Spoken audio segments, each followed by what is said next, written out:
tu as acheté ton tout nouveau PC et tu as cherché à économiser un max d'argent en ne prenant pas la licence et le montage pour économiser 250 €.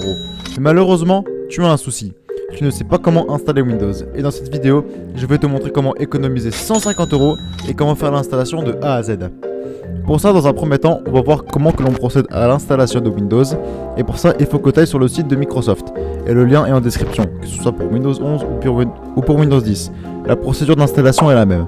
Et pour cette procédure, tu as besoin d'une clé USB de 8 Go minimum et aussi d'un PC dans lequel tu as les permissions administrateur. Donc malheureusement, le PC du collège, ça ne passera pas. Puis ensuite, tu suis les étapes. Une fois que tu l'as lancé, tu dis oui.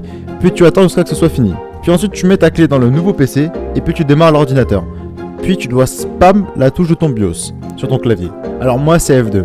Toi, c'est très fort probable que ce soit F8, mais tu dois la trouver sur internet car ça peut changer.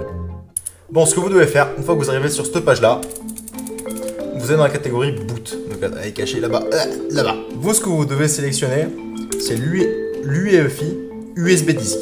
Parce que du coup, ça s'appelle USB disque. Vous sélectionnez avec entrée et vous le mettez en premier. Puis vous confirmez. Puis l'ordinateur, il prend enfin vie. Une page assez bizarre est apparue. Bon, vous savez faire. Hein. Normalement, tout devrait être bon. Sauf que moi, j'ai juste un clavier anglais, donc il faut juste que je le change. Puis vous cliquez sur installer. Puis bon, vous devez mettre votre clé. Donc tout simplement, vous mettez votre clé d'installation. Bon, moi, elle est déjà préinstallée. Donc pour les personnes qui installent Windows pour la deuxième fois sur leur machine, tout simplement, vous mettez je n'ai pas de clé, elle se mettra automatiquement. Puis vous sélectionnez votre version. Donc moi, c'est Windows 11 professionnel. Oui, il se peut que ce soit sa famille. Pas aide, pas unilingue, pas éducation, autre chose. Voilà, c'est soit professionnel, soit famille. Puis vous acceptez les contrats, les machins de contrat, tout ce qu'ils demandent. Et là maintenant, vous cliquez sur personnaliser. Donc, il se peut que vous ayez 2 disques sur votre ordinateur. Vous sélectionnez votre NVMe. Bon, moi du coup, je sais que mon HDD il a 931 Go, l'autre il a 465. Ça, je le sais. Sinon, au plus simple, si vous voyez qu'il y a trop de disques ou que vous ne savez pas lequel choisir, tout simplement, vous déconnectez tous les disques sur votre ordinateur, sauf votre SSD. Je sais c'est lequel. Tu cliques suivant. Et puis tu attends. Une fois que c'est terminé, l'ordinateur il va se redémarrer tout seul. Puis ensuite il redémarre quelques fois et puis normalement il y a une fenêtre qui devrait s'ouvrir assez rapidement. Voilà, nickel. Puis ensuite vous passez par les menus assez facilement. Vous faites ce qu'il vous demande de faire.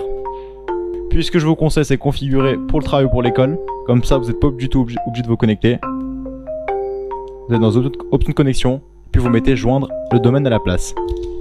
Hop, comme ça vous mettez un nom. Vous n'êtes pas obligé de mettre un mot de passe. Il va vous demander d'accepter certains services. Vous mettez à chaque fois non. Soit seulement obligatoire, non et compagnie. Et puis voilà. Bon, après tout, maintenant tu sais installer Windows, t'es un professionnel. Mais tu ne sais pas forcément quel ordinateur choisir. Donc voici le guide ultime pour choisir un ordinateur.